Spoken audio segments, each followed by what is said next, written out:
Hi friends, இன்றைக்கி நாம் கருவேப்பிலையை எப்படி ஃப்ரிட்ஜில் ஸ்டோர் பண்ணுறது, கருவேப்பிலை கொத்தமல்லி இலை எப்படி ஃப்ரிட்ஜில் ஒரு வாரம் 10 நாள் வரைக்கும் ஃப்ரெஷ்ஷாகவே இருக்கிற மாதிரி ஸ்டோர் பண்ணுறது அப்படின்றத நம்ம இன்றைக்கி பார்க்க போகிறோம்.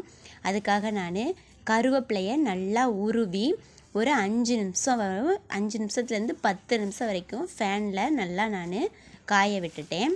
இப்போ இதை நம்ம ஒரு பாக்ஸில் போட்டு அடைச்சி வைக்க போகிறோம். நல்லா டைட்டான மூடிக்குள்ளே பாக்ஸில் போட்டு நம்ம எடுத்துக்கிட போகிறோம். இப்படி நம்ம ஒரு பாக்ஸில் போட்டு அடைச்சி வச்சுக்கணும். ரொம்ப அதிகமாக போட்டு அமுக்கி அடைக்கக்கூடாது. இப்படி நல்லா ஃப்ரீயாக கொஞ்சம் பெரிய பாக்ஸாகவே நீங்கள் நிறைய கருவேப்பிலை வச்சுருந்தீங்கன்னா நீங்கள் பெரிய பாக்ஸாகவே வச்சு நீங்கள் எடுத்து வச்சுக்கிட்டிங்கன்னா உங்களுக்கு ஒரு வாரத்துலேருந்து 10 நாள் வரைக்கும் ஃப்ரெஷ்ஷாகவே இருக்கும் கருவேப்பிலை.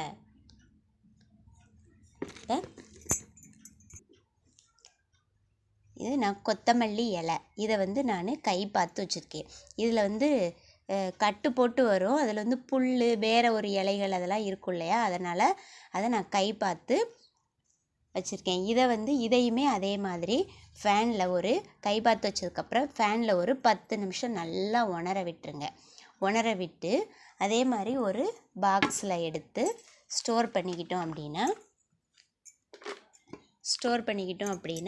நமக்கு ஒரு வாரம் 10 நாள் வரைக்கும் நமக்கு ஃப்ரெஷ்ஷாகவே இருக்கும். எப்பப்போ தேவையோ நம்ம எடுத்து யூஸ் பண்ணிக்கிடலாம். கொஞ்சம் சிரமம் பார்க்காம நம்ம இந்த வேலையை பார்த்து வச்சுக்கிட்டோம் அப்படின்னா சமையல் வைக்கும்போது நமக்கு ஈஸியாக இருக்கும். நீங்களும் வீட்டில் ட்ரை பண்ணி பாருங்கள். ரொம்ப டைட்டாக போடக்கூடாது. கொஞ்சம் பெரிய பாக்ஸாகவே எடுத்திங்கன்னா அவ்வளோதான். இப்படி போட்டிங்க அப்படின்னா நம்ம எப்போனாலும் யூஸ் பண்ணும்போது எடுத்து அலசி போட்டுக்கிடலாம்.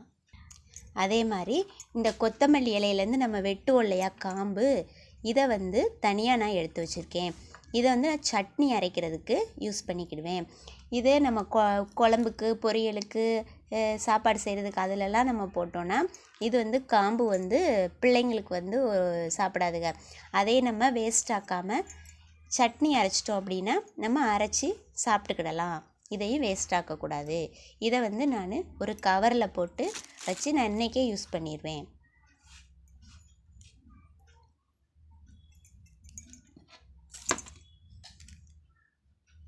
ஓகே ஃப்ரெண்ட்ஸ், நீங்களும் வீட்டில் ட்ரை பண்ணி பாருங்கள்.